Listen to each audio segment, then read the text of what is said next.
Muhammad. A'udzu billahi minasyaitonir rajim. Bismillahirrahmanirrahim. Alhamdulillahi rabbil alamin, wassalatu wassalamu ala sayyidil mursalin wa ala alihi wa sahbihi ajma'in. Rabbi syrah li sadri wa yassir li amri wahlul 'uqdatam min lisani yafqahu qawli. Subhanaka la ilma lana illa ma 'allamtana innaka antal alimul hakim. Wala haula wala quwwata illa billahil aliyyil azim. Kitab Faridatul Faraid, muka surat 13, baris yang kelima daripada atas. Muka surat 13, baris yang kelima daripada atas. Qala al-muallifu rahimahullahu ta'ala wa nafa'ana bi'ulumihi amin.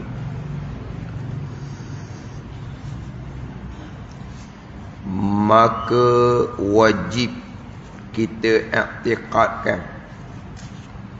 maka wajib kita mukallaf, maka wajib kita mukallaf i'tiqadkan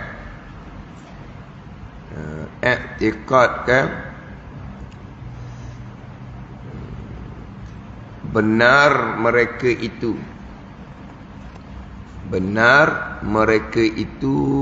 mereka segala rasul alaihimus salatu wassalam.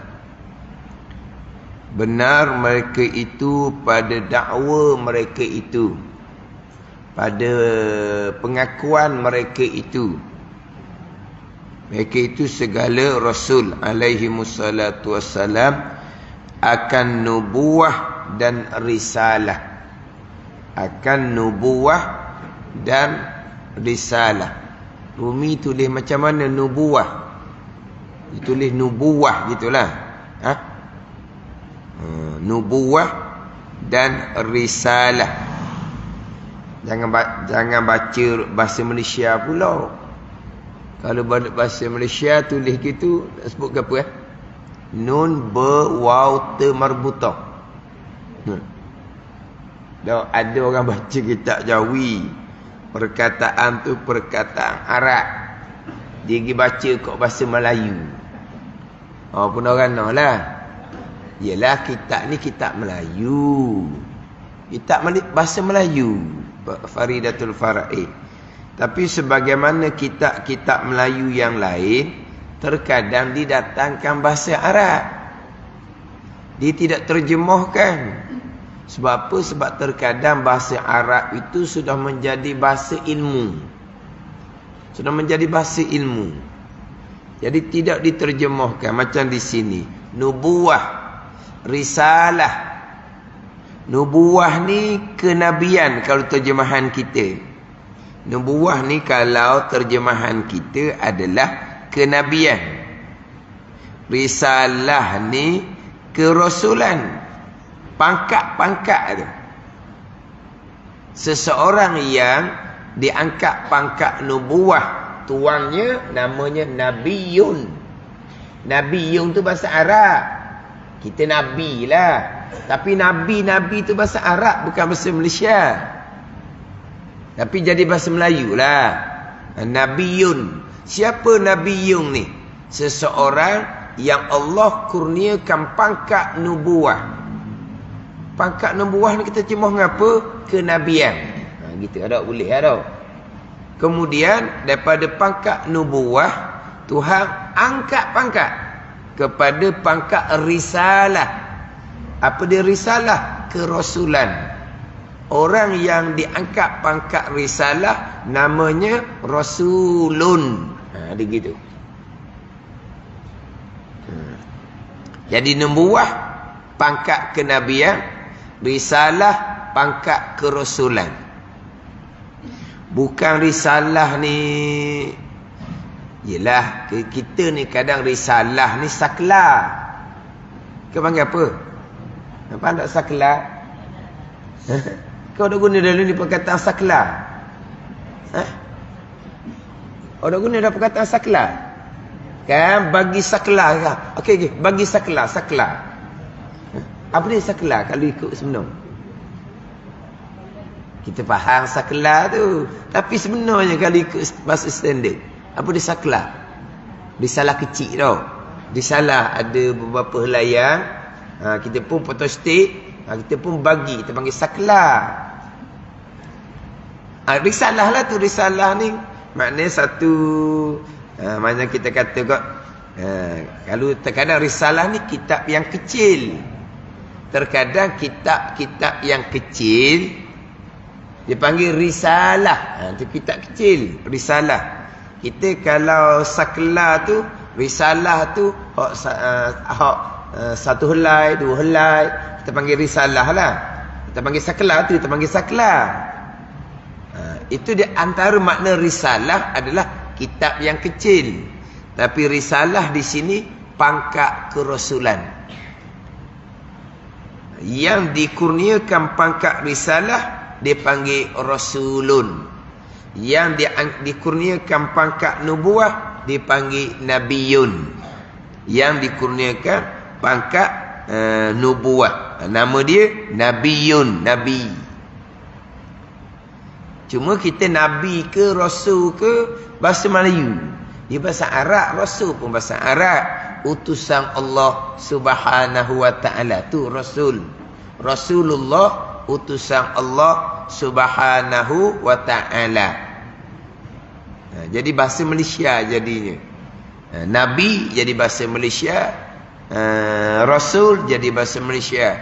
Cuma nubuah, risalah ni pun kalau kira jadi bahasa Melayu juga. Sebab tu kitab dia tak terjemah. Tidaklah kata maka wajib kita i'tiqadkan benar mereka itu segala rasul alaihi wassalatu wassalam, pada dakwa, pada pengakuan mereka itu akan kenabian dan kerasulan. Tu barulah bahasa standard kita. Nubuah pangkat kenabian, risalah pangkat kerasulan. Ini bicara sifat yang wajib pada akal. Bagi rasulnya sifat sidik. Hal ni kita wajib mengetahui dan berpegang atas jalan tafsil. Jangan lupa tu. Kita wajib berpegang atas jalan ijmal, atas jalan ringkas. Nabi Rasul pilihan Allah bersifat dengan sifat sempurna nisbah seorang manusia. Mustahil di Rasul ni, di Nabi, di Rasul pilihan Allah bersifat dengan sifat kekurangan nisbah seorang manusia. Sempurna nisbah sifat manusia. Rasul tidak bersifat dengan sifat ketuhanan. Yang kita berpegang sifat Allah Ta'ala secara ijmal, Allah bersifat dengan sifat kesempurnaan. Sifat kesempurnaan, sifat ketuhanan.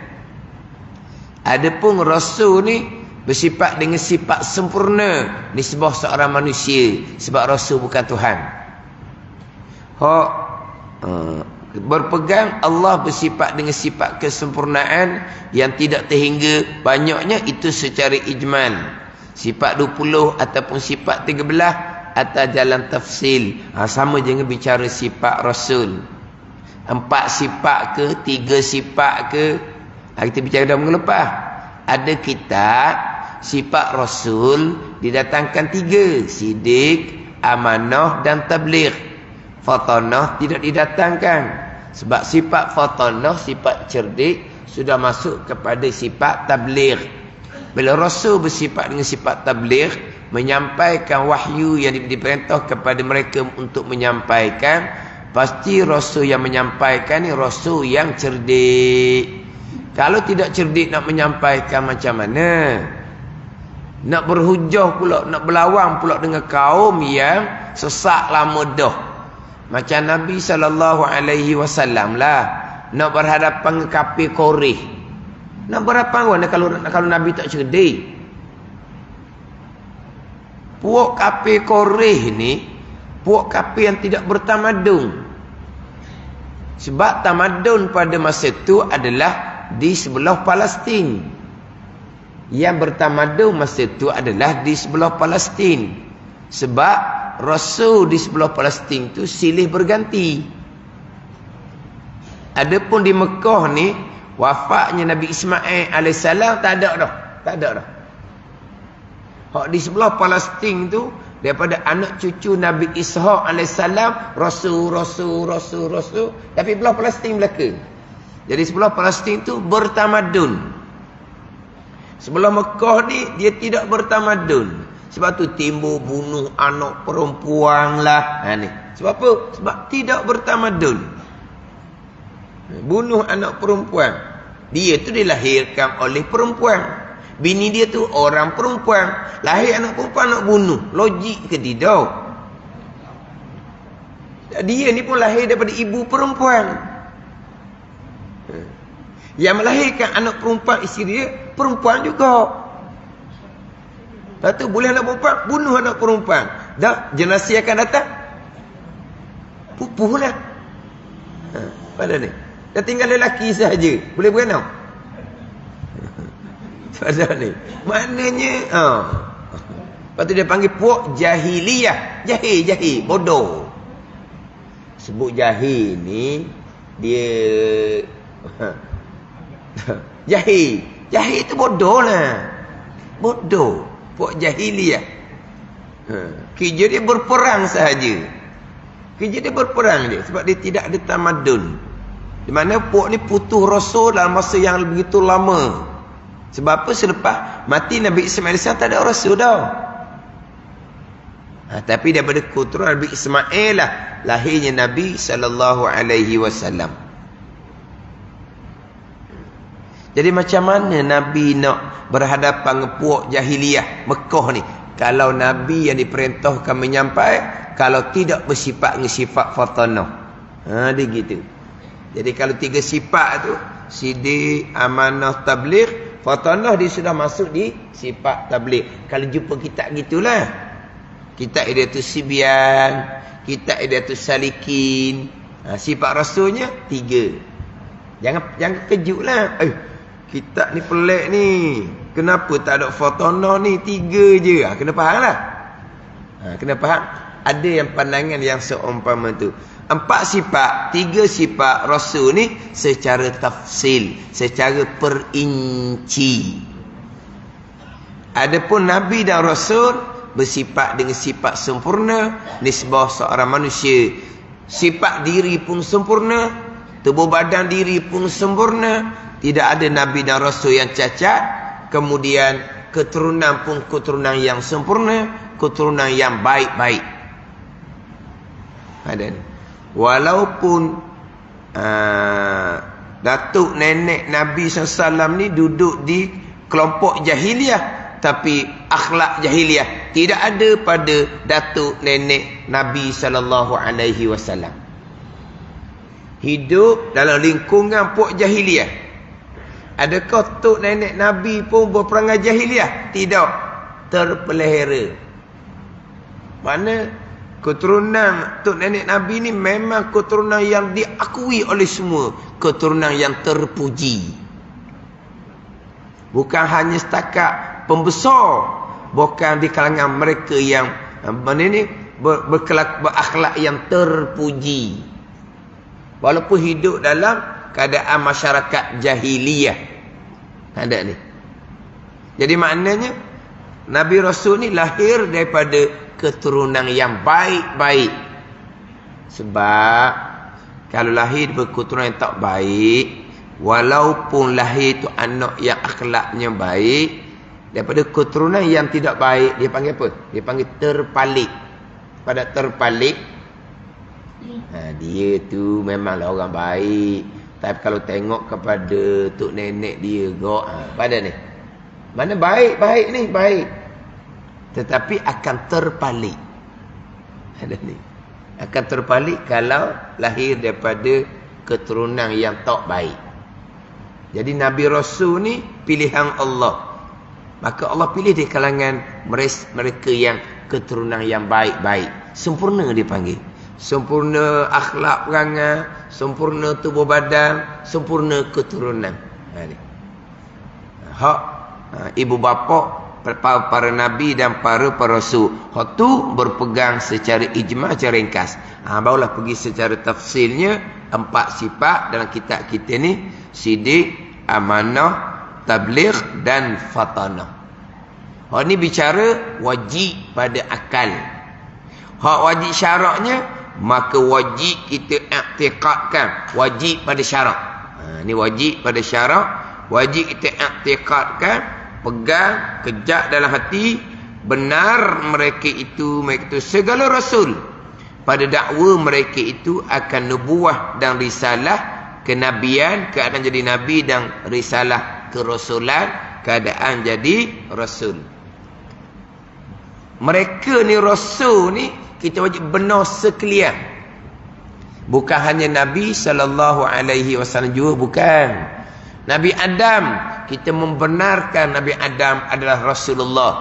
Nabi Nuh, Nabi Lut, Nabi Soleh, kita membenarkan pada dakwaan mereka adalah Rasulullah.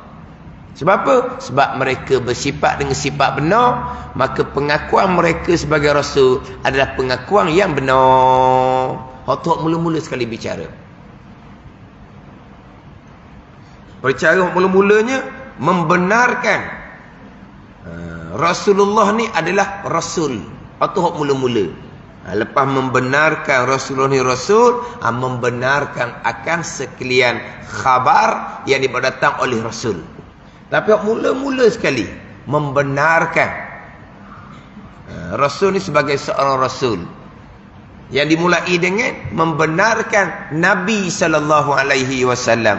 Wa ashhadu anna Muhammadar Rasulullah. Wa ashhadu anna Muhammadar Rasulullah. Dan aku nak saksi bahawa Nabi Muhammad ialah Rasulullah. Tu. Nak saksi bahawa Nabi Muhammad ialah Rasulullah. Waktu mula sekali membenarkan Nabi SAW sebagai Rasulullah. Apabila membenarkan Nabi sebagai Rasulullah, barulah membenarkan apa yang Nabi kita cerita, apa yang Nabi kita bawa. Nabi kita bawa Nabi Adam Rasulullah. Kita pun membenarkan Nabi Adam Rasulullah. Nabi kita bawa cerita Nabi Soleh, Nabi Lut, Nabi Nuh, Nabi Ibrahim. Kita pun membenarkan mereka semua tak adalah Rasulullah. Mari daripada permulaan kita membenarkan Nabi SAW sebagai Rasulullah. Itu syahadah. Syahadah yang kedua. Dimulai dengan penyaksian Nabi Muhammad SAW adalah Rasulullah. Atau membenarkan tu atau mula-mula.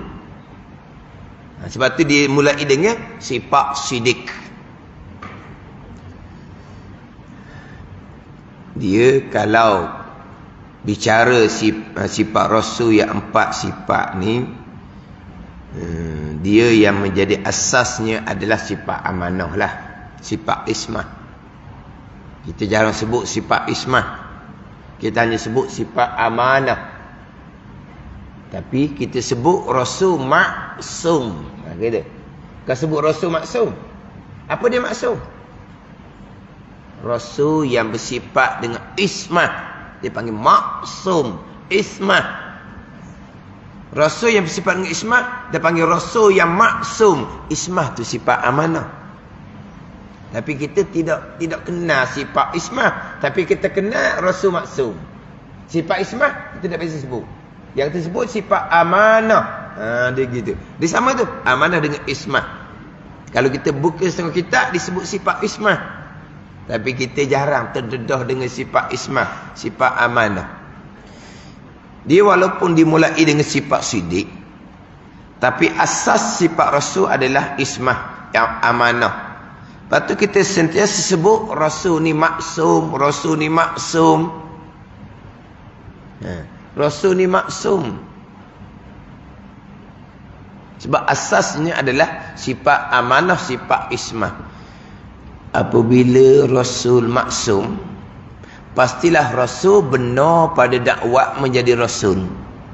Bila Rasul maksum, pastilah benar pada ceritaan Rasul. Bila Rasul maksum, pastilah Rasul menyampaikan. Itu mari dia maksum lah. Sebab kalau dusta, itu tidak maksum. Itu tidak amanah. Kalau menyembunyikan wahyu, itu tidak maksum, tidak amanah. Itu khianah dia panggil. Jadi dibina atas asasnya amanah lah. Walaupun diletak sifat sidik, sifat yang pertama. Macam sifat asas pada sifat 20, sifat wahdaniyah. Itu sifat asas pembicaraan sifat Allah secara tafsil, sifat 20. Asasnya mana? Wahdaniyah. Sifat Rasul asasnya mana? Amanah ataupun ismat. Tapi nak bicara wahdaniyah pun bicara wujudlah dahulu. Nak bicara ismah amanah pun bicara sidiklah terlebih dahulu. Itu susunan ulama. Tapi kalau kita balik kepada asas sifat Rasul amanah, ismah maksum, sama dengan asas kepada sifat 20, sifat wahdaniyah. Sifat wahdaniyah. Sifat esa. Ni saya ulang semua ni. Sifat esa. Mengesakan Allah pada zat, pada sifat, pada perbuatan. Sama sekali tidak mensyirikkan Allah Subhanahu wa ta'ala pada zat, pada sifat, pada perbuatan. Terutamanya tidak mensyirikkan Allah pada perbuatan. Ya, akhir zaman ni timbul banyak golongan yang mensyirikkan Allah pada perbuatan. Itu memang kalau pembicaraan wahdaniyah memang saya tekan ulang. Sebab kita bicara sifat 20, asasnya adalah wahdaniyah. Nama ilmu yang kita baca sifat 20, nama ilmu tauhid. Nama ilmu pun ilmu tauhid. Daripada wahdaniyah, ilmu tauhid, mengesakan Allah Subhanahu wa ta'ala. Ni. Lagi pada sifat Rasul, sifat asasnya adalah sifat ismah, sifat amanah. Tapi dimulai dengan bicara sidik. Sebab yang pertamanya membenarkan akan kita berpegang akan kebenaran dakwaan Rasul sebagai Rasulullah. Wa asyhadu anna Muhammadar Rasulullah. Aku nak saksi bahawa Nabi Muhammad sallallahu alaihi wasallam ialah Rasulullah. Itu mula-mula. Berapa pergi kepada membenarkan akan sekalian khabar cerita yang Nabi SAW bawa datang. Termasuk Nabi kita cerita Rasul-Rasul yang lain. Kita membenarkan pada dakwaan mereka adalah Rasulullah kerana kita membenarkan Nabi Muhammad sallallahu alaihi wasallam adalah Rasulullah. Benar pada dakwaan Nabi Muhammad SAW adalah sebagai Rasulullah. Bahkan kita beriman dengan Allah Subhanahu wa ta'ala sendiri mari daripada ceritaan Nabi sallallahu alaihi wasallam. Ada dia. Penyaksian Nabi Muhammad sallallahu alaihi wasallam sebagai Rasulullah itu syahadah yang kedua. Syahadah yang pertama asyhadu an la ilaha illallah.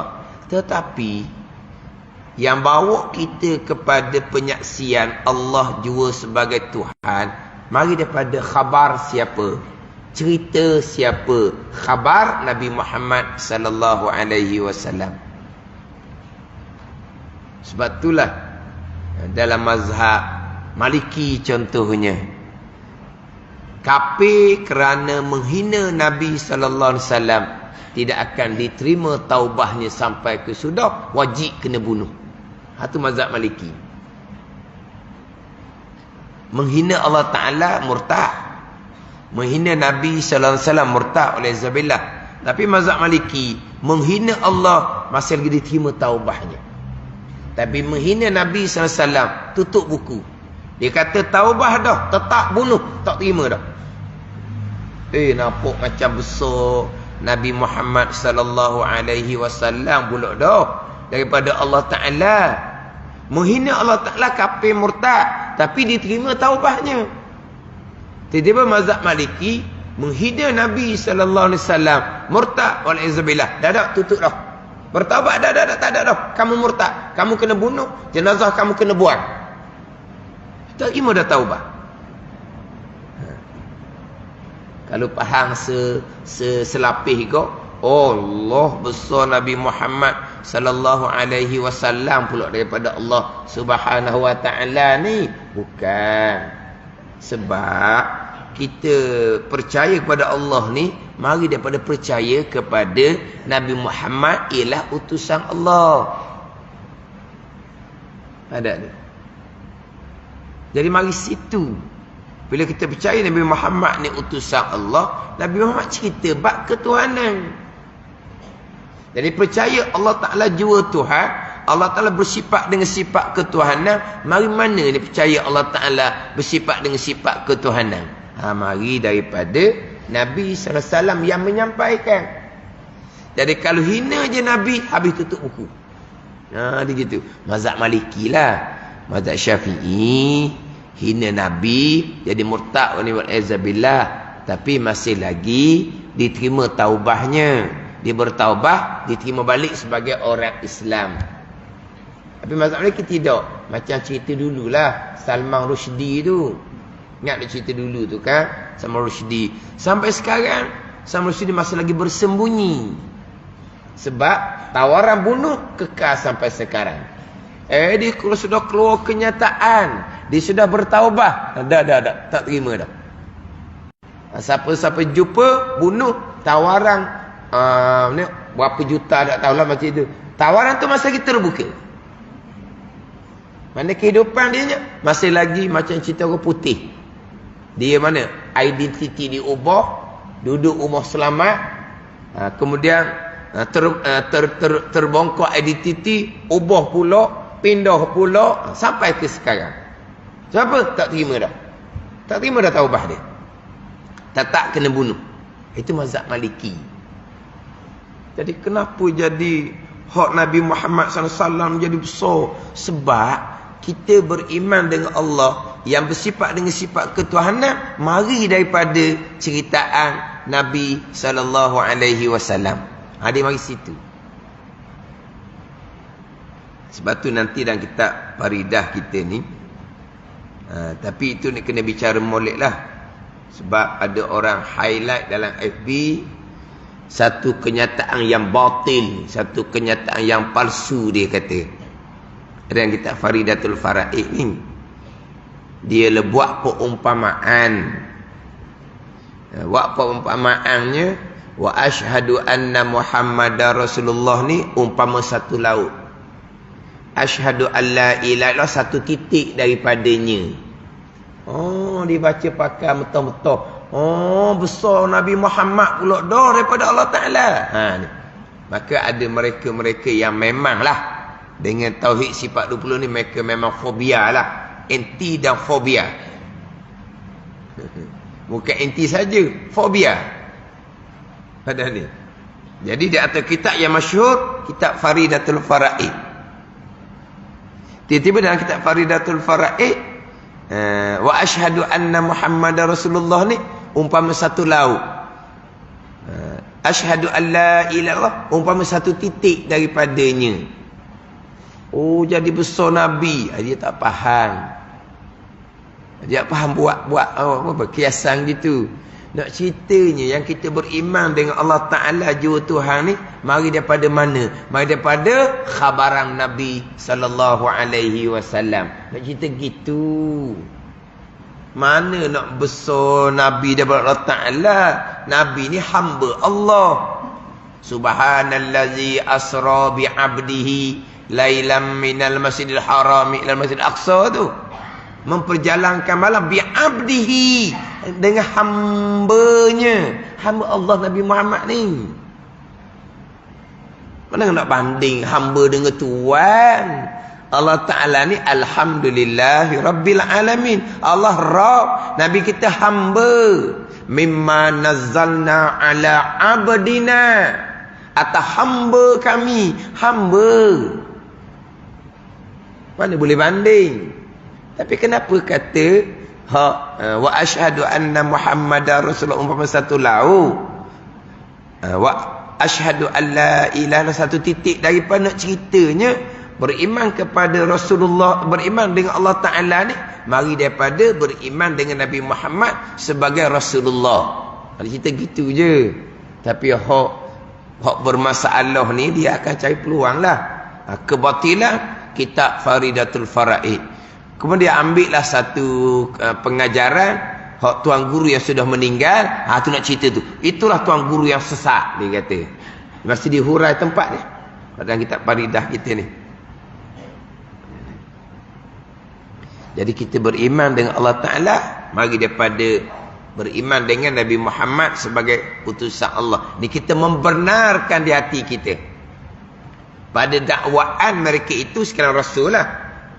Sebagai dengan pangkat nubuah dan pangkat risalah. Tapi kita membenarkan kenabian-nabi yang lain, kerasulan-rasul yang lain masuk di bawah membenar Nabi Muhammad sallallahu alaihi wasallam pada dakwaannya adalah Rasulullah.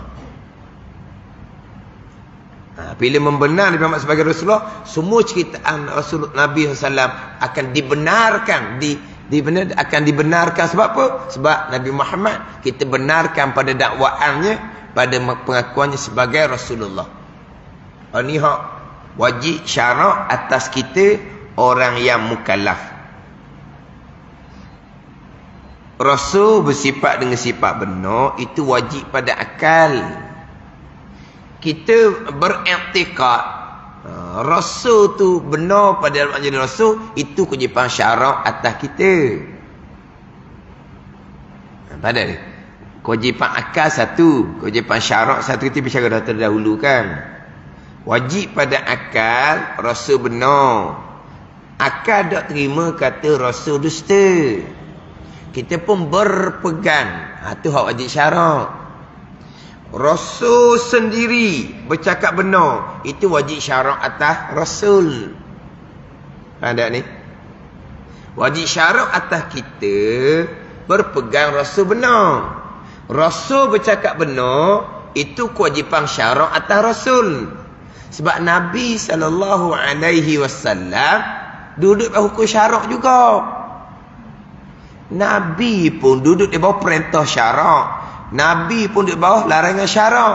Cuma Nabi ni maksum. Apa makna Nabi maksum? Terpelihara daripada melakukan perkara yang dilarang. Makna perkara tu Nabi dilarang ke tak? Nabi dilarang juga, tapi terpelihara. Oh, jadi Nabi ni pun duduk di bawah hukum Allah Ta'ala. Lah. Kita ni duduk di bawah hukum Allah Ta'ala. Rasul kita Nabi SAW. Nabi SAW duduk bawah hukum Allah. Siapa Rasul dia? Dia sendirilah. Sebab Nabi SAW menjadi Rasul kepada sekalian jin dan manusia. Nabi itu menjadi Rasul. Nabi kita seorang-seorang Rasul yang diutuskan pada jin dan manusia. Rasul lain hanya menjadi Rasul kepada manusia sahaja. Tak ada ni. Nabi Sulaiman tidak menjadi Rasul kepada jin, tapi menjadi ketua raja kepada jin. Tapi bukan Rasul kepada jin. Dan di kalangan jin tidak ada Rasul. Nabi SAW jualah yang diutuskan menjadi Rasul kepada jin dan manusia. Ada ni. Bukan Nabi kita menjadi Rasul, bal ila nafsi. Bukan Nabi kita menjadi Rasul, utusan Allah kepada diri Nabi sendiri. Maknanya Nabi menyampaikan kewajipan syarak pada umat. Nabi pun wajib syarak juga. Nabi menyampaikan larangan syarak pada umat. Nabi kita pun dilarang juga dengan larangan yang sama. Melainkan perkara khususiah lah. Ada perkara khususiah khas untuk Nabi SAW. Mana Nabi benar pada percakapan, wajib syarak atas Nabi. Kita berpegang Nabi benar, wajib syarak atas kita. Kita berpegang Nabi bersifat dengan sifat amanah, wajib syarak atas kita. Nabi amanah, tidak melakukan benda, itu wajib syarak atas Nabi. Kita berpegang Nabi menyampaikan wahyu. Kewajipan syarak atas Nabi menyampaikan wahyu yang diperintah oleh Allah Ta'ala. Dia gitu. Kita berpegang Nabi fatanah cerdik. Nabi bersifat dengan sifat fatanah cerdik menjadi kewajipan syarak atas Nabi. Itu bukan kewajipan syarak. Sebab fatanah cerdik bukan benda ikhtiari, bukan benda pilihan. Benar pilihan. Amanah pilihan. Menyampaikan wahyu pilihan. Cerdik pilihan. Pilih jadi cerdik, gitu. Kalau cerdik pilihan, kita boleh cerdik belaka lah. Cerdik tu bukan pilihan. Maka Rasul bersifat dengan sifat amanah, tidak ada wajib syarak atas Rasul. Kita berpegang Rasul fatanah, itu kewajipan syarak atas kita. Permulaan ni wajib pada akal. Rasul benar, Rasul amanah, Rasul menyampaikan, wajib pada akal. Rasul bersifat dengan sifat fatanah. Cuma kita ni kadang-kadang wajib akal, wajib syarak tu kita jadi macam macam tak nak beza. Tapi hak wajib syarak lepas dah. Ni duduk sinilah kita berpegang Rasul benar. Bukan duduk di akal. Wajib pada akal, Rasul benar. Pegang ke tak? Tak. Tak ada orang gitu. Dia wajib pada akal ni wasilah dia panggil. Tangga jalan. Kita fikir dengan akal, Rasul-Rasul ni pilihan Allah ni. Yang diperintahkan menyampai wahyu, pastilah benar ni duduk sini di akal ni. Mana mungkin tiba-tiba Rasul yang diutuskan untuk menyampaikan pendusta, akal tak boleh terima. Ni akal. Maka kita pun berpegang di akidah Rasul benar, Rasul tidak dusta. Ni wajib syarak kitanya. Cuma kita ni wajib akal, wajib syarak tu kita jadi tak nak beza. Macam kita bicara sifat 20 tu lah. Itu sifat yang wajib pada akal. 20 sifat secara tafsil. Sifat yang mustahil pada akal, 20 sifat juga secara tafsil. Itu wajib pada akal, mustahil pada akal. Yang kita nak ni berpegang di akidah Allah Ta'ala ada. Allah Ta'ala tak ada ledak sama sekali. Berpegang di akidah Allah ni ada, tidak ada permulaan. Hak tu hak wajib syarak. Memang hak tu yang kita pegang. Cuma kita ni wajib akal hak mana? Wajib syarak hak mana? Tak jawab. Tak apa hak tu. Ke main wajib akal je? Wajib pada akal Allah Ta'ala ada. Tapi berpegang Allah Ta'ala ada. Tak berpegang. Tak ada gitu. Hak nyatanya tak payah nak jawab. Bahkan kalau jawab agak memang boleh orang boleh tahmuh lah. Orang tahmuh ni orang hak tak reti. Sifat mustahil. Sifat mustahil. Sekarang ni kalau sifat mustahil lawan pada sifat sidik, sifat kazib, sifat dusta. Jadi kita berpegang aqaidul iman yang 50. Ni aqaid pegangan ni. Hak 50 akidah tu termasuk sifat mustahil bagi Rasul. Yang 4 termasuk sifat kazib, sifat dusta. Berpegang juga sifat dusta. Sifat sidik berpegang. Rasul sifat sidik berpegang. Rasul benar. Sifat kazib, sifat dusta berpegang juga. Berpegang juga sifat mustahil. Orang berpegang pun cukup aqaid 50. Berpegang Rasul dusta. Pengong tak nak jawab. Berpegang Rasul sidik, ya. Sifat dusta, sifat mustahil. Berpegang sifat mustahil, ya. Berpegang Rasul dusta. Pengong dia jawab. Dok, kita bukan berpegang Rasul dusta. Lepas tu berpegang Rasul tidak dusta. Tidak dusta tu bukan mustahil. Tu dia panggil istihalatul mustahil. Tu wajib. Rasul tidak dusta. Tu kita pegang. Dah tadi kata pegang sifat mustahil, cakap gitu. Tapi kita pegang akan hukum bagi sifat mustahil. Apa dia? Istihalah dia panggil. Istihalatul mustahil. Rasul tidak dusta, tidak khianah, tidak sembunyikan wahyu, tidak bodoh. Hak tu kita pegang. Memang akidah kita gitu belaka. Tapi kalau tanya betul-betul, jawab, pegang mustahil. Kafir lah pegang mustahil. Tapi tak ada orang pegang, jawab tu tak betul. Jawab kan, jawab reka-reka. Mana kita orang tak nak jawab, jangan kita kata tak ada akidah. Kamu tak ada akidah, tak pandai jawab. Dah dah. Hak ni bukan hak pandai jawab, faham, pegang. Memang kita pegang gitu. Pegang Rasul benar, tidak dusta. Rasul amanah, tidak khianah. Rasul menyampaikan, tidak sembunyi wahyu. Rasul cerdik, tidak bodoh. Itu pegangan kitanya. Itu aqaidul iman yang 50. Pegang hukum bagi sifat yang wajib, tentu sungguh di zat Rasul. Pegang hukum bagi sifat mustahil, tentu sifat mustahil tak ada di zat Rasul. Itu hak kewajipan syarak atas kita. Aqaidul iman yang 50. Tapi bila sebut kata tak pandai cerita pun tak apa, jadi buat ringan pula kitanya. Buat ringan jadinya. Olah kita belajar sifat dunia ulang, biarlah boleh cerita. Cerita pada siapa? Cerita pada anak cucu kita lah, bukan cerita pada orang lain. Cerita pada anak cucu kita. Sifat wajib pegang. Sifat mustahil pegang hukum dia. Bukan pegang di sifat mustahil tu, pegang hukum dia. Dusta akal tak boleh terima. Hukumnya tidak dusta. Kita pegang tu. Tu kita pegang. Saya ada tengok rakaman, tapi orang tu orang foto ni. Orang tua, orang puan. Allah dia cakap bukan berkitab. Cakap bab sifat 20. Oh kata pandai dia cakap. Ada ni. Orang tua je cakap. Pandai capu barakah lah kita orang tua ni. Dia cakap sifat 20. Bukan ada kitab, dia cakap. Kalau dia cakap tu mana kita dengar tu, mana boleh dengar berulang kali. Oh kata barakah dia. Tapi yang rasanya orang foto ni lah, lorak dia gitu. Orang foto ni. Kita orang tua kita pandai cakap ke apa? Kita katakan kita ni pandai cakap ke apa? Cakap bab ni lah, cakap bab pegangan. Cakap bab hukum akal kita cakap lah. Hukum syarat ni berpegang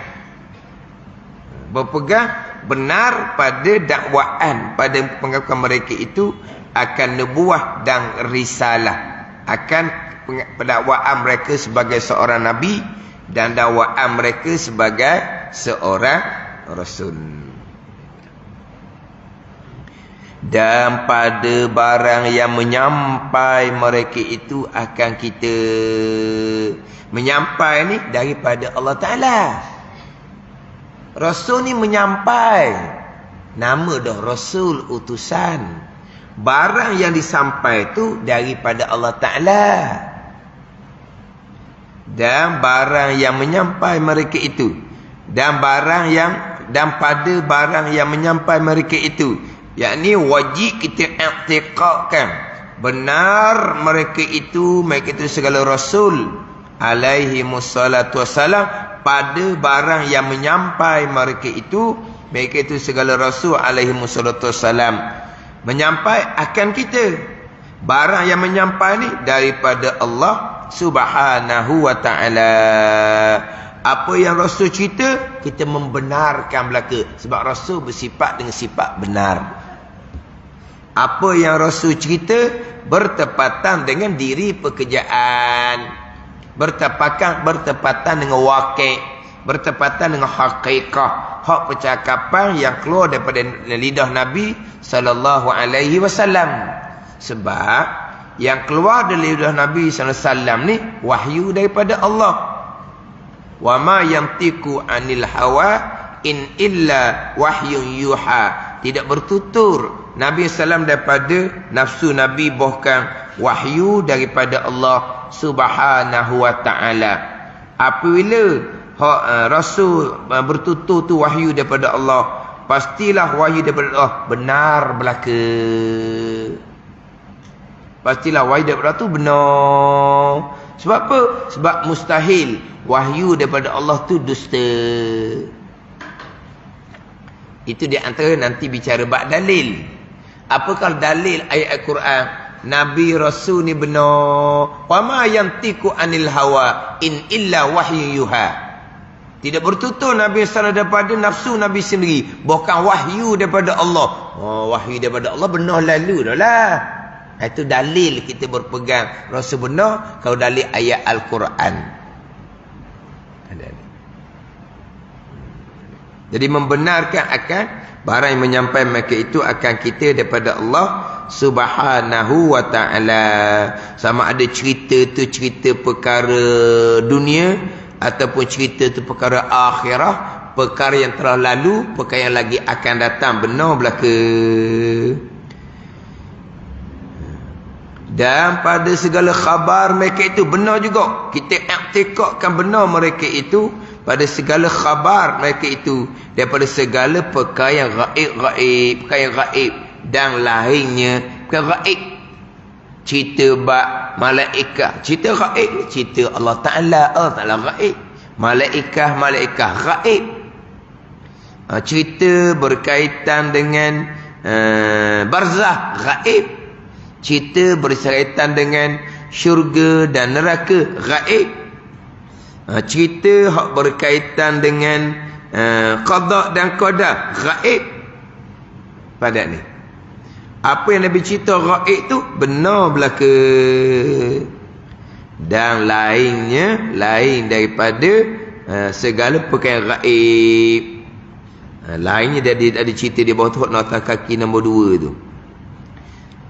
Perkara gaib nota kaki nombor 1. Dan lainnya nota kaki nombor 2 tadi kan.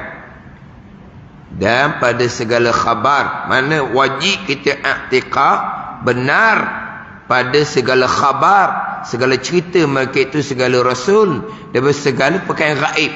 Apa dia perkara gaib? Dia ada nota kaki nombor 1 tu. Qauluhu, katanya kata Syekh Ahmad, perkara gaib artinya daripada barang telah lalu. Telah lalu ni gaib juga ni. Seperti ahwal anbiya yang dahulu, ahwal kelakuan-kelakuan nabi-nabi yang dahulu. Gaib juga. Gaib lah benda lalu. Gaib juga. Dan barang yang lagi akan datang gaib. Mana seperti ahwal qiyamah, mana kelakuan qiyamah dan syurga dan neraka itu gaib. Kemudian dan lainnya, qauluhu dan lainnya, artinya lain daripada gaib. Seperti segala hukum, kita membenarkan akan segala hukum yang Rasul bawa datang. Kita wajib i'tiqad benar segala hukum yang Rasul bawa datang. Kita membenarkan akan segala hukum yang Rasul bawa datang. Hukum tu hukum ibadah ke, hukum muamalah ke, hukum munakahat ke, hukum janayah ke, hukum janayah, hudud ke, kisah ke, itu datang daripada Rasul. Wajib dibenarkan. Dan segala perkara yang bergantung dengan dunia. Seperti itulah datang si anu telah makan aku. Ini kalau cerita Nabi, cerita hak dunia. Ada orang mari ke jumpa dengan Nabi, Nabi telah makan ke, contoh. Itu semua benar belaka bila keluar daripada lidah Nabi SAW. Dan jika atas jalan selora sekalipun, selora. Ni kalau dah lah. Sini kalau kita nak baca sungguh ikut ejaan, sin wa sin lam waw ra alif, selura lah. Dan jika atas jalan selura sekalipun, dengar kan, dengar boleh, selora, gural. Hak guranya Nabi bersabda, laul jannata ajuz, tidak akan masuk syurga orang yang tua. Memanglah benar. Sebab masuk syurga akan dimudahkan oleh Allah Subhanahu wa ta'ala. Gurau pun betul. Ni kita gurau, gak mula nak bohong. Bohong-bohong, Gurau. Tak ada nak bohong. Tak ada nak bohong walaupun gurau pun. Ada ni. Dia kalau bohong, gurau tak apa. Dosa bohong ni. Bohong ni berdosa walaupun gurau. Bohong ni berdosa walaupun kanak-kanak. Bohong ni dosa walaupun kanak-kanak. Dosa. Musang. Ada musang ke tak? Sungguh ni. Budak nangis kan. Musang. Ada musang ke bandar? Kalau seorang baru ada. Baru ada musang. Tapi musang bandar. Musang bandar ni. Ayam hok tak ada tuang ramah. Tapi tak makan ayam. Bukan. Musang ada. Ayam tak ada tuang ada. Tapi ayam tu selamat. Ada ni. Tu musang bandar. Musang bandar ni. Kalau terkira ayam habis makan di musang. Tak makan. Jadi anak ni wahak. Musang. Ada tak musang? Tak ada. Tu dusta. Bohong walaupun budak pun haram. Melainkan ada maslahat. Dia gitu. Ada maslahat. Maksudnya apa? Maksud dia diam. Bising sangat malam-malam buta duk melolong. Dengar sampai rumah sebelah. Terganggu nak tidur Betul macam mana ni? Nak suruh dia diam. Cerita lah. Musang ke apa ke. Tapi benda tu ada ke tak? Tak ada. Dia panggil apa? Dusta. Tapi ada masalah ke tak? Ada masalah. Syarak membenarkan. Ada ni. Tapi tak ada masalah apa pun. Saja-saja je dusta dengan budak. Haram. Dah. Janganlah mentang-mentang budak kita bohong ke dia. Ada ni. Dia bohong yang ada masalah. Boleh lah. Orang tua kita bohong kan. Duduk atas batal bisu. Bila bisu duduk atas batal? Atas bantal. Bantal. Kalau batal ni batal wudu, batal semayang. Itu batal. Bantal. Kan orang tua kita kan. Duduk atas bantal, naik bisu. Betul ke bohong? Bohong. Tapi ada masalah. Takut pecah bantal tu. Dia kata bisu. Memang bohong. Bohong itu sebab tak betul. Tapi ada masalah dibenarkan. Ni cerita zaman dulu lah. Cerita orang tua dulu kan. Kalau nak tambuh sikat gutu. Gutu ke kutu? Gutu ke kutu? Kutu. Kutu apa bahasa betul tau. Kita panggil gutu. Kata anu lah panggil gutu belaka tau. Tak ada. Kutu, main kutu tu lah. Tu adalah main kutu. Tu gutu. Tu cakap ke apa? Kalau dok sikat gutu, bangun pagi esok, duk pula. Gutu pergi pula. Gutu nak pergi pula macam mana? Pada ni. Betul ke tak betul? Tak betul. Bohong. Tapi ada masalah. Itu syarat membenarkan. Tapi nak cerita kalau bohong saja-saja, hukumnya haram walaupun dengan kanak-kanak. Nak gurau betul-betul jangan bohong. Nak selorong, nak gurau, jangan bohong. Bohong yang dibenarkan, bohong yang ada maslahat.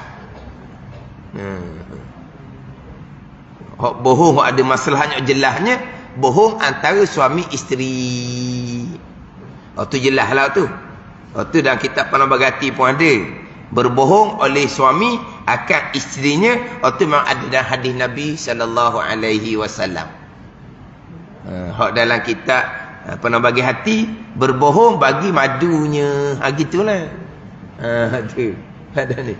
Memang syarat membenarkan. Bukan cerita Piramli. Ni bohong Piramli. Tidak. Memang syarat membenarkan. Memang syarat membenarkan untuk menjaga ketenteraman rumah tangga. Ada ni. Untuk menjaga ketenteraman rumah tangga. Kenapa awal-awal kata tidak berkahwin?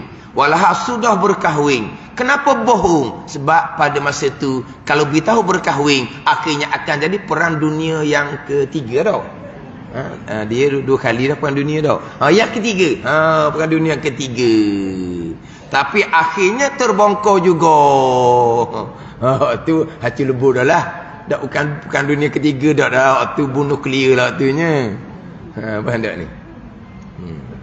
Tapi kenapa dia bohong? Memang bohong lah. Tapi kenapa dia bohong? Bohong punya haram. Tapi ada ketika bohong dibenarkan pada syarak. Lepas tu balik kepada ilmu lah. Dan kita pernah berkata ada cerita bak lidah kan. Bak lidah, lepas tu bak loba atau berkata-kata. Ceritalah bak dusta. Ada dusta yang dibenarkan pada syarak. Bukan ada dusta yang diwajibkan pada syarak. Ingat baik situ. Ada ni. Mengumpat diharamkan pada syarak. Ada mengumpat yang dibenarkan pada syarak. Bahkan ada mengumpat yang diwajibkan pada syarak. Ada ni. Memuji ni kata baik. Memuji ni kata baik. Tapi ada memuji yang membinasakan, yang diharamkan pada syarak. Kalau kita sebut memuji, kata baik, salah apa? Ada memuji yang membinasakan, yang diharamkan pada syarak. Atau balik pada ilmu belaka.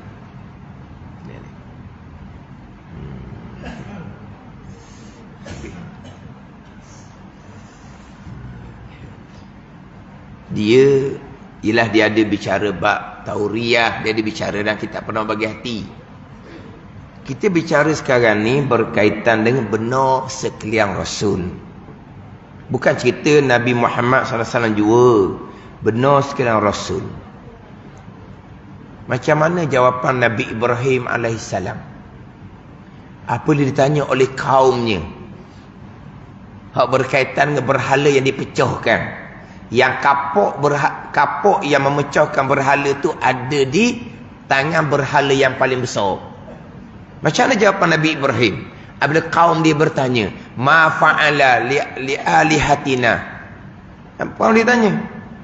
Ma fa'ala li alihatina tu. Man fa'ala li alihatina. Siapa yang buat ni? Seumpama ni. Nabi Ibrahim kata guna. Man fa'ala li alihatina, kata kaum dia. Siapa buat pecah berhala ni?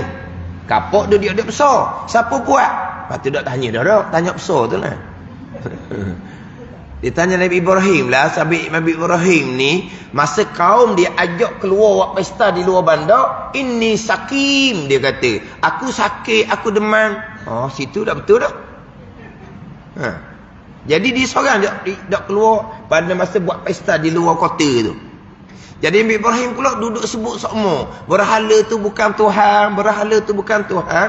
Jadi pada masa pesta tu, di dalam kota tak ada orang. Nabi Ibrahim seorang jadi di kota tu. Siapa lagi?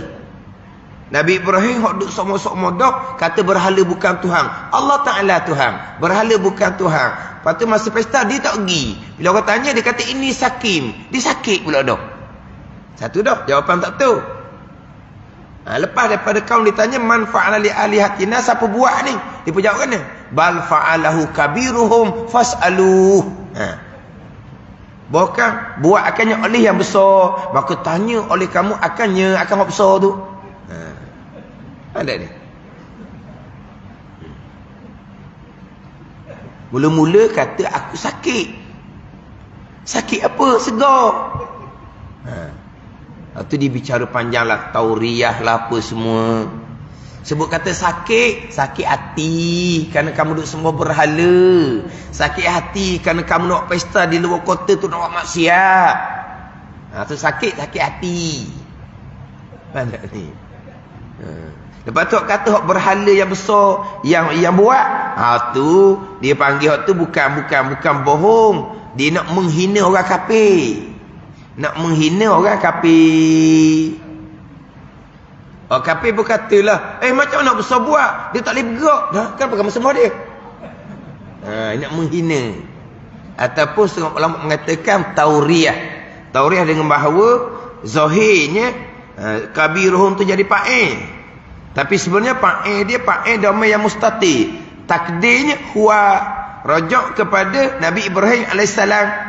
Kabiruhum tu khabar bagi mubtada yang mahzuf. Tu payah sikitlah kita nak urang. Bal fa'alahu, bukan buat akannya, huwa ia Nabi Ibrahim lah.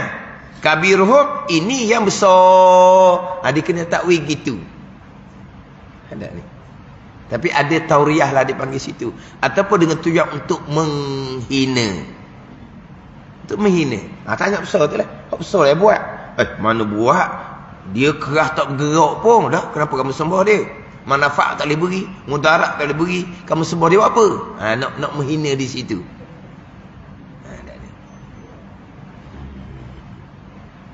Tapi kalau balik pada bicara syarak, memanglah ada dusta-dusta yang memang syarak membenarkan. Bukan ada dusta syarak mewajibkan. Orang tanya, demo masa dulu nak tahulah lara. Tapi masa dulu, masa lara tu, ada dah buat perkara ni, perkara maksiat. Dia buat sungguh. Pernah dah minum arak contohnya. Wajib dusta. Saya tak pernah minum arak. Walaupun dia pernah minum arak. Wajib dusta. Mana ni? Wajib dusta. Haram bercakap benar. Pula dah. Ada ni. Tak pernah. Lara tak lara pun, arak tak pernah setuh pun. Padahal dia memang minum arak. Dia panggil apa tu? Dusta. Wajib dusta. Jangan cerita kejahatan lampau kepada orang bila ditanya. Ini orang tak tanya, dia cerita pula dah. Kita masa muda. Tu haram. Dia menceritakan maksiat lampau kepada orang. Kalau orang tanya, wajib dusta. Tu bukan sunat dusta tu. Tu wajib. Ada ni. Allah, kita tak mau cerita dah lama tu, tapi gitulah. Cakap dusta kan berdosa. Cakap benar tu berdosa. Cakap dusta tu wajib. Tu kena belajar lah. Ada ni. Dan kita tak pernah hati comel cerita dusta-dusta yang dibenarkan pada syarak. Dan kita Syahrul Salikin lagi panjang. Cerita dusta-dusta yang dibenarkan pada syarak. Bila ada maslahat, ada kerana, ada kebaikan dia lah. Ada ni. Bukan dusta saja-saja.